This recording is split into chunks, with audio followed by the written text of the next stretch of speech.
Jadi tiap bagian nanti dapat. Dari bagian ini dulu ya. Satu. Belum, sabar. Satu.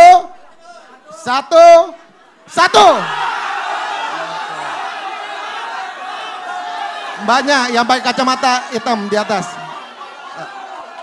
Boleh Mbak, silakan maju ke depan.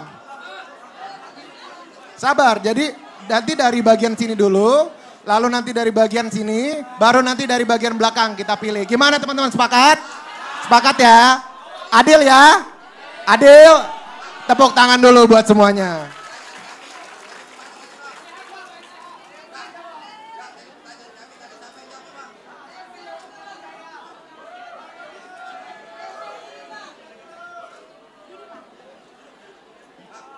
Oke, sebelum kita mulai, waktu untuk bertanya 1 menit dan akan dijawab selama 2 menit oleh Pak Anies. Nanti kalau misalnya masih mau ada tanggapan, boleh dalam 1 menit dan Pak Anies akan membalas selama 1 menit. Silakan Mbak, perkenalan terlebih dahulu dan silakan bertanya. Cek. Assalamualaikum warahmatullahi wabarakatuh. Selamat siang semuanya.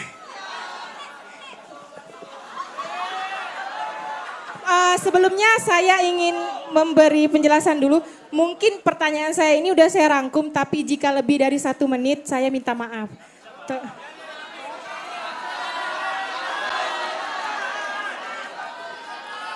Perkenalkan, nama saya Wina Waliandini. Saya biasa dipanggil Wina. Usia 27 tahun, saya berasal dari kota Mempawah. Yang jika ditempuh dari kota Pontianak kurang lebih 2 jam Pak dari sini. Apa ya? Jadi Pak, penjelasannya gini Pak, beberapa waktu lalu sampai saat ini, tepatnya sejak saya bisa menyuarakan hak suara saya ke TPS, saya selalu bertanya kepada orang di sekitar saya, terutamanya keluarga, Mbak, waktu ya, teman. jangan lupa, waktunya udah mau habis. Pak, boleh ya, Pak? Ya, langsung pertanyaannya aja. Jadi pada intinya saya selalu tanya siapa pilihan pemimpin yang mereka pilih. Secara saya simpulkan 50% dari itu menjawab pilihannya masing-masing dengan argumentasinya. 35%-nya mengatakan seperti ini Pak. Dalam bahasa Pontianak, siapapun presidennya tak akan ngaruh. Jadi intinya yang dia diajak yang di dalam politik itu pengusung partai itu yang akan terpilih. Katanya seperti itu Pak. Terus 15%-nya itu golput. Dengan argumentasi yang saya ingat seperti ini. Jika saya memilih dia berarti saya bersaksi dan menjadi orang yang berdosa jika pemimpin tersebut tidak membuktikan janjinya. Jadi apa tanggapan Bapak dari pendapat tersebut dan bagaimana cara atau solusi langkah Bapak untuk meyakinkan kembali kepada rakyat Indonesia ini untuk mempercayai pemerintahan sekarang ini Pak. Terima kasih. Mohon maaf ya terlalu panjang. Ya gini, Wina ya, makasih Wina. Kita setiap 5 tahun sekali itu berhenti sejenak menentukan siapa yang memimpin 5 tahun ke depan. Ya, dan ketika 5 tahun ke depan kita akan menentukan siapa yang akan kita berikan amanat. Nah, ketika kita berbicara tentang siapa yang mau diberikan amanat, baik bagi kita nih sebelum memilih untuk melihat apakah di antara orang-orang yang dicalonkan kita bisa mengetahui rekam jejaknya. Bila dulu dia bisa memberikan apa yang dia rencanakan, maka insya Allah besok akan bisa. Bila dulu dia berjanji dan tidak menuntaskan, maka besok juga akan berjanji dan tidak menuntaskan. Nah, tapi jangan sampai karena yang pernah dulu bekerja tidak menuntaskan janjinya, lalu kita menghukum orang lain akibat pengalaman kita. Kan nggak fair dong, betul ya? Nah, jadi usul saya, ini adalah kesempatan. Dan bila kita memilih untuk tidak ikut-ikut, maka yang akan menentukan hasilnya yang ikut-ikut. Ya ikut-ikut tuh. Jadi misalnya nih, 100% penduduk yang ikut memilih hanya 40%, maka 40% nih, hasilnya nggak batal. Dengan bilang, oh 60% nggak ikut. Tidak, hasilnya adalah pilihan orang yang 40%. Nah justru menurut saya teman-teman seperti Wina dan lain-lain yang peduli tentang ide, peduli tentang gagasan, peduli tentang Indonesia, justru mereka yang harus mewarnai pilihan. Jangan sampai pilihan itu justru dilakukan oleh mereka-mereka yang tidak mengerti dengan detail. Apa yang terjadi? Bila itu muncul, yang punya logistik banyak, yang akan bisa membentuk opini karena banyak sekali orang yang tidak ikut di dalam pola-pola seperti diskusi ini. Ya, gitu Wina jawabnya.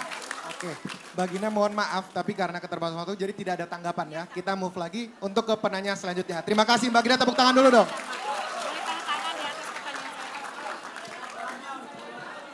Sabar.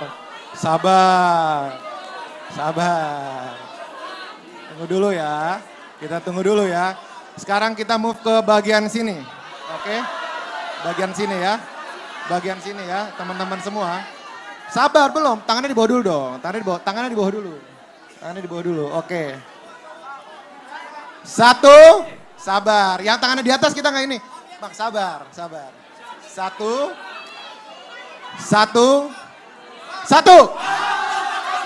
Bapak, boleh silakan Pak. Sabar. Pak, silakan Pak, waktunya 1 menit. Mbak, mohon maaf Mbak, 1 orang aja Mbak.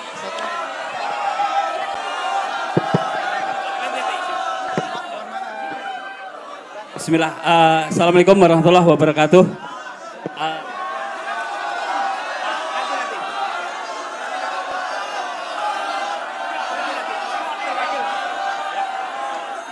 Bismillah, perkenalkan saya Ibnu Fuazin Pak dari Sekadau, Kalimantan Barat ini. Ibnu Fuazin, ya. Mewakili petani kelapa sawit Pak. Dan saat ini di Kalbar, komoditas penopang ekonomi Kalimantan Barat adalah kelapa sawit. Dulu karet, namun karena karet sudah tidak sustainable lagi, jadi sekarang komoditas beralih ke kelapa sawit. Yang ingin kami sampaikan, aspirasi kami adalah saat ini petani kelapa sawit itu begitu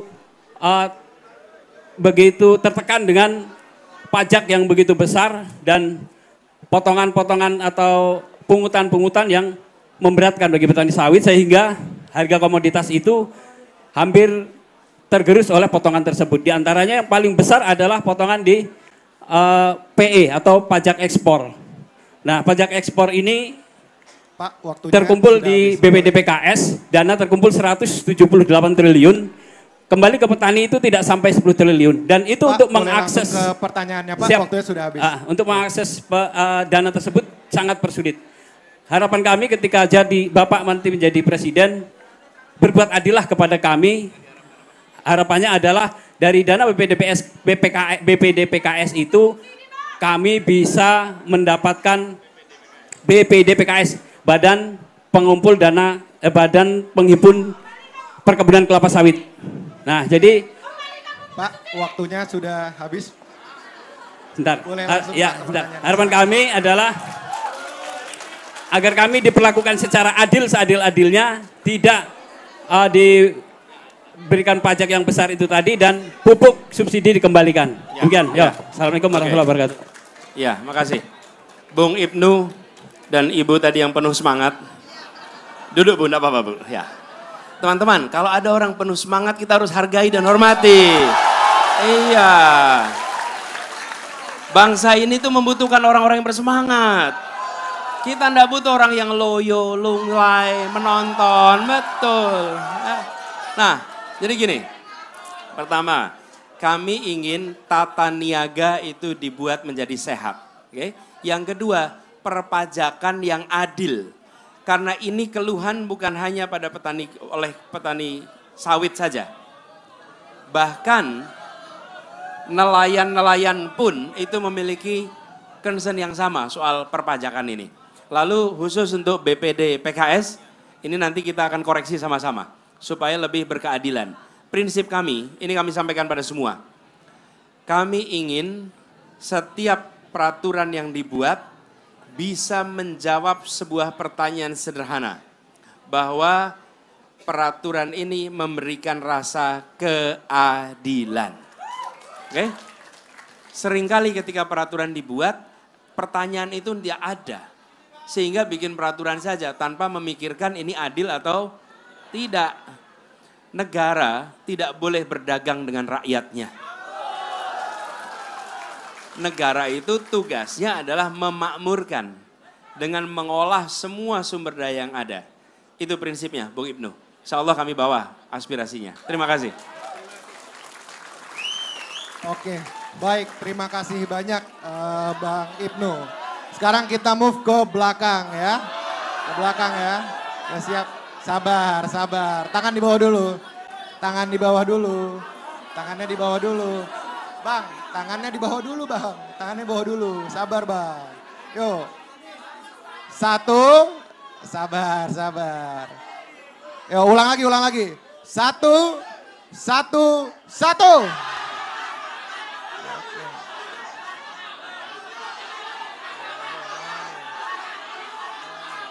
Boleh. Yang pakai sweater warna putih boleh, silakan. Hah? Ini. Boleh, silakan, silakan. Masuk, maju. Bang.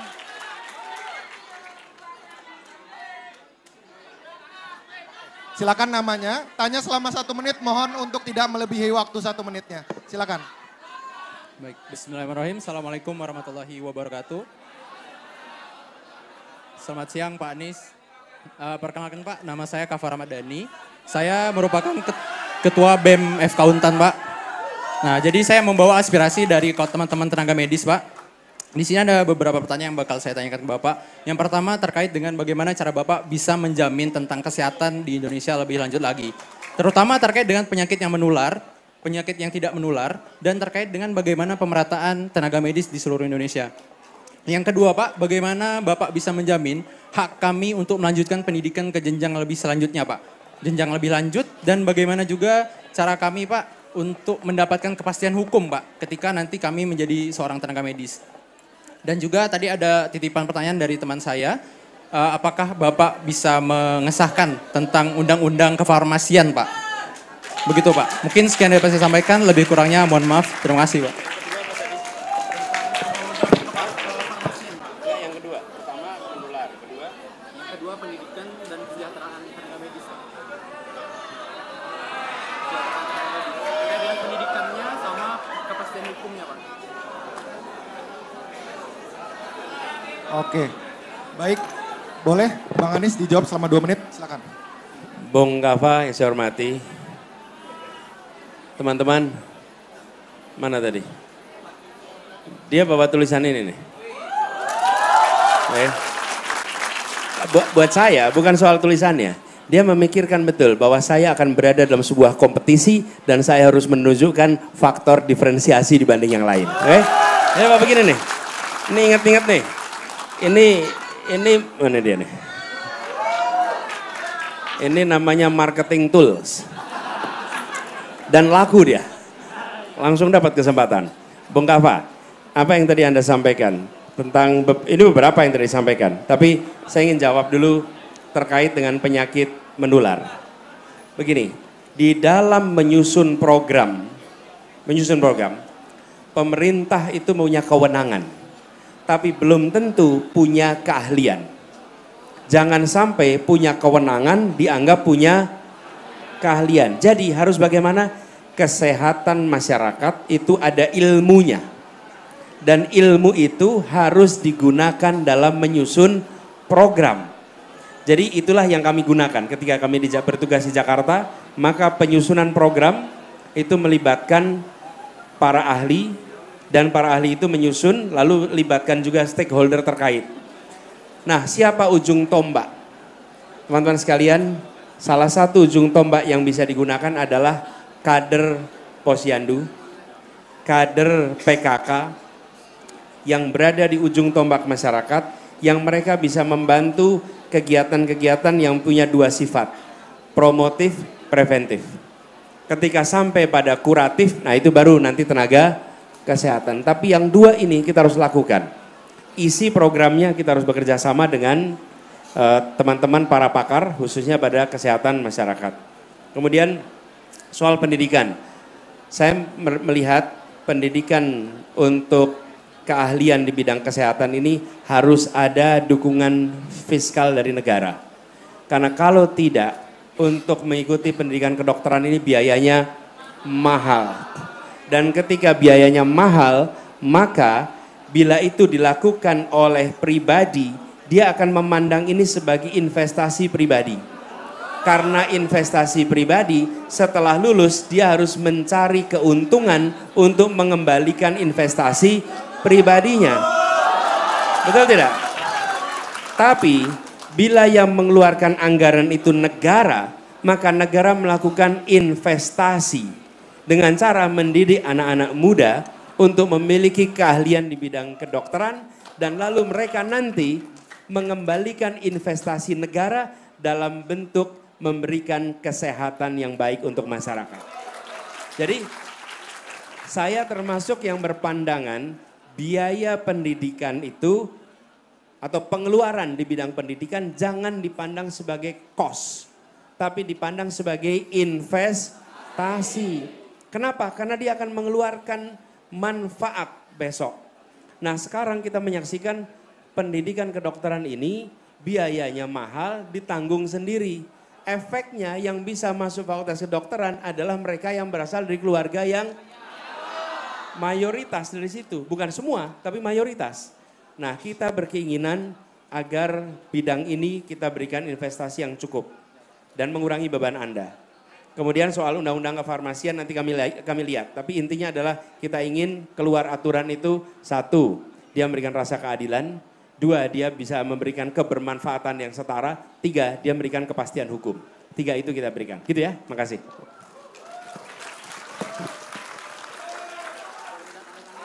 Oke, baik. Terima kasih untuk Bang Kava. Kita tepuk tangan dulu dong untuk Bang Kava.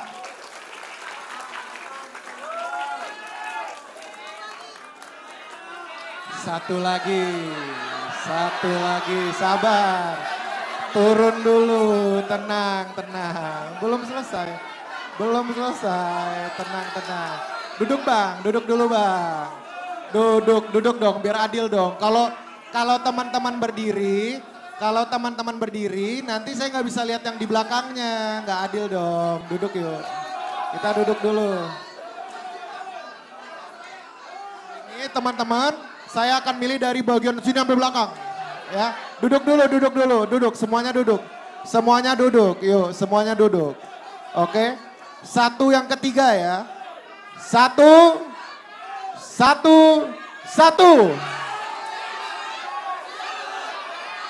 Di belakang ada ibu-ibu yang pakai masker, pakai kerudung di sana, boleh silakan Bu.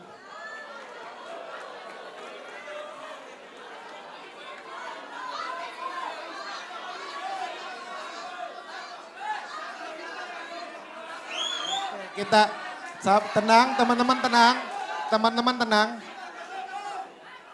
Mohon dikasih jalan untuk ibunya. Mohon dikasih jalan teman-teman. Oke, mohon dikasih jalan.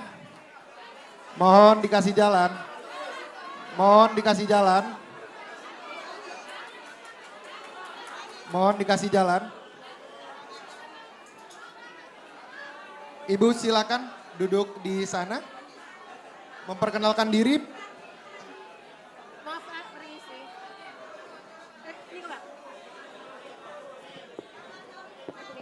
Ibu punya waktu 1 menit untuk bertanya, nanti akan dijawab 2 menit oleh Pak Anies. Terima Silakan. kasih. Assalamualaikum warahmatullahi wabarakatuh. Maaf Pak. Mohon tenang terlebih dahulu teman-teman, mohon tenang. Kita menghargai ibu yang sedang bertanya di depan. Mohon tenang terlebih dahulu. Oke. Silakan Bu. Saya kali ini mewakili emak-emak Pak. Oke Pak. Konstitusi kita UUD 1945 itu telah mengamanatkan. Sebut saja nama saya Aisyah Pak. Aisyah. Saya ibu rumah tangga yang kebetulan memiliki anak berkebutuhan khusus Pak.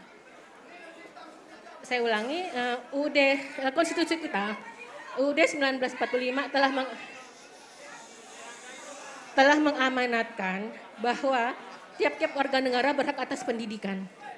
Dan selanjutnya tiap warga negara wajib mendapatkan pendidikan dasar dan negara wajib menyediakannya. Benar bukan Pak? Begitu Pak. Data yang saya baca adalah dari website Kompas Pak, terdapat pada tahun 2022 terdapat 2,2 juta anak yang memiliki kebutuhan khusus Pak. Ibu waktunya sebentar lagi sudah Dan mau habis. 12,26 anak yang hanya mendapatkan pendidikan formal. Ya, saya yakin bahwa keadaan ini bukan karena ketidakpahaman orang tua, tapi karena minimnya akses pendidikan untuk anak-anak berkebutuhan khusus Pak. Di Pontianak sendiri itu belum ada sekolah kebutuhan khusus yang dijamin oleh pemerintah. Yang ada itu hanya sekolah swasta, juga sekolah inklusi yang punya swasta. Bahkan sekolah inklusi negeri itu belum ada Pak di sini Pak. Yang ada itu sekolah berkebutuhan khusus swasta dan sekolah inklusi yang milik swasta. Yang biayanya sungguh tidak terakses oleh kami Pak. Saya memimpikan di Pontianak dan kota-kota kabupaten lainnya memiliki sekolah kebutuhan khusus yang dibayar oleh pemerintah. Dan juga minimal punya sekolah inklusi Pak, yang bisa menerima anak-anak berkebutuhan khusus. Yang saya tanyakan, padahal Pak ya, anak-anak ABK ini bukan kedepannya nggak bisa sukses, banyak di antara mereka yang karena mendapatkan akses pendidikan yang layak, mereka bisa jadi sarjana, bisa mandiri, bisa jadi dokter bahkan. Itu tadi, kembali jangan hanya orang-orang mampu Pak yang bisa mengakses ini, sementara yang masyarakat menengah ke bawah sulit mendapatkan sekolah untuk anak-anak berkebutuhan khusus ini Pak. Yang ingin saya tanyakan adalah apa komitmen Bapak, apakah Bapak concern terhadap mereka dan langkah-langkah apa yang akan Bapak lakukan untuk supaya anak-anak berkebutuhan khusus ini punya hak yang sama atas pendidikan. Terima kasih Pak. Oke, baik, terima kasih Bu untuk pertanyaannya. Silakan Pak Anies. Ya, Bu Aisyah, terima kasih. Gini Bu, kami menjadikan program kesetaraan itu sebagai inti dari perjuangan kita, Bu. Itu salah satunya. Dan baru minggu lalu kami bersama dengan masyarakat penyandang disabilitas berbicara tentang kesetaraan bagi mereka. Kami tahu ada warga difabel, ada penyandang disabilitas. Nah, kita ingin apa yang kita kerjakan di Jakarta itu diteruskan skala nasional, Bu. Apa itu? Namanya di Jakarta itu kartu penyandang disabilitas.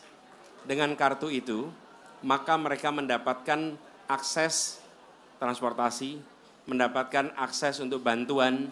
Nah, yang kami ingin kerjakan ke depan, apa yang tadi Ibu sampaikan. Pendidikan itu dibutuhkan oleh semua, termasuk oleh penyandang disabilitas, termasuk anak-anak difabel. Ketika negara belum bisa memberikan, maka negara bisa membantu membiayai agar yang diberikan oleh swasta bisa mereka rasakan juga. Supaya kita juga tidak harus selalu mendirikan sekolah khusus untuk teman-teman difabel. Kalau yang menyelenggarakan swasta ada di situ, berikan bantuannya, bentuknya, biayanya, sehingga mereka bisa mendapatkan pendidikan walaupun itu dari swasta. Prinsipnya negara jangan pernah memilah-milah mana swasta, mana negara, mana negeri. Kenapa? Mau dua-duanya mendidik anak Indonesia kok. Nah, kita itu kadang-kadang segalanya serba mau dinegrikan, Bu. Dan segala ujungnya malah nggak jadi-jadi itu sekolahnya. Betul kan? Bikin sekolah itu kan perlu waktu. Sementara anak-anak itu perlu sekolahnya sekarang. Bahkan kadang-kadang perlu sekolahnya kemarin, bukan besok. Jadi kami melihat membantu pembiayaan untuk anak-anak sekolah di tempat yang sudah ada. Dan program mainstreaming harus kita dorong. Supaya sekolah-sekolah yang misalnya sekolah inklusi istilahnya atau mainstreaming. Di mana teman-teman penyandang atau difabel dengan teman-teman non-difabel itu berada di dalam satu institusi pendidikan yang sama. Dan itu bisa dikerjakan bila kita memberikan bantuannya. Supaya sekolah-sekolah terdekat bisa menyiapkan tenaga khusus untuk bisa mendampingi. Karena anak-anak difabel ini mereka perlu guru ekstra. Perlu ada yang bisa mendampingi dengan baik. Dan itu tanggung jawab negara. Itu insya Allah akan kita kerjakan. Kami selalu sampaikan 4 hal. Ada 4 kelompok. Penyandang disabilitas atau difabel. Yang kedua lansia, ketiga anak-anak, keempat perempuan atau khususnya ibu hamil. Bila 4 ini diberikan perhatian serius, yang lainnya akan terbereskan. Gitu Bu, makasih. Terima kasih. Bang Anies untuk jawabannya. Kebetulan karena kita sedang berbicara tentang difabel, maka terakhir kita akan memberikan kesempatan untuk Bapak, Ibu, dan teman-teman difabel yang ingin bertanya. Boleh, sekiranya Bapak, Ibu, dan teman-teman difabel ada yang ingin bertanya, diperbolehkan. Mau bertanya Pak? Bapak mau bertanya? Boleh. Pak, silakan. Bapak boleh maju ke depan.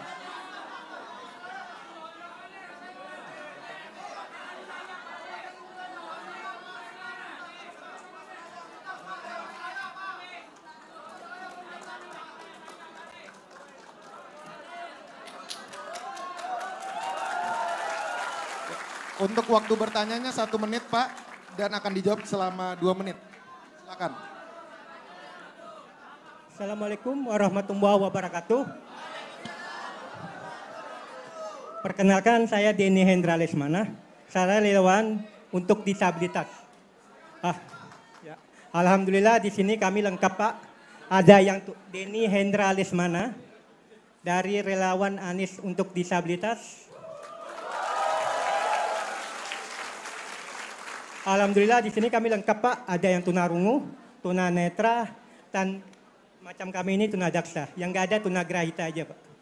Alhamdulillah.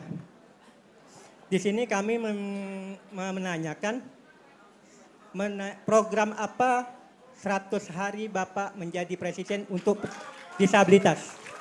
Itu pertama. Yang kedua, yang saya pernah temui Pak di lapangan. Yang saya kasihan itu buat kawan-kawan disabilitas itu yang lumpuh layu. Asli Pak, dari umur awal dia itu sampai sekarang udah remaja itu lumpuh layu Pak. Jadi mohonlah Pak untuk kawan-kawan disabilitas yang lumpuh layu itu mohon diperhatikan dengan serius Pak.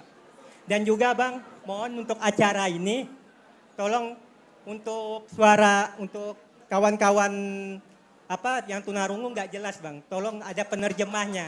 Biar kawan-kawan tunarungu bisa mencerna apa yang kita bicarakan pada hari ini. Itu aja Bang. Assalamualaikum warahmatullahi wabarakatuh. Waalaikumsalam.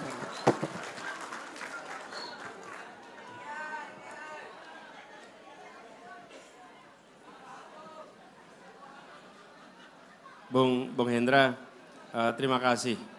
Terima kasih buat teman-teman penyandang disabilitas yang memilih hadir bersama kita. Kita kasih tepuk tangan buat mereka semua. Ya, kami akan perjuangkan itu, dan ini salah satu, tadi saya sampaikan sebelum ini, salah satu program prioritas kita adalah justru untuk itu. Jadi kami ingin agar fasilitas yang diterima oleh penyandang disabilitas ini membuat bisa berkembang. Dan ini akan kita kerjakan sesegera mungkin. Jadi melibatkan komunitas. Kenapa? Yang paling tahu kebutuhan adalah teman-teman penyandang disabilitas. Bagi teman-teman tunadaksa, tunarungu,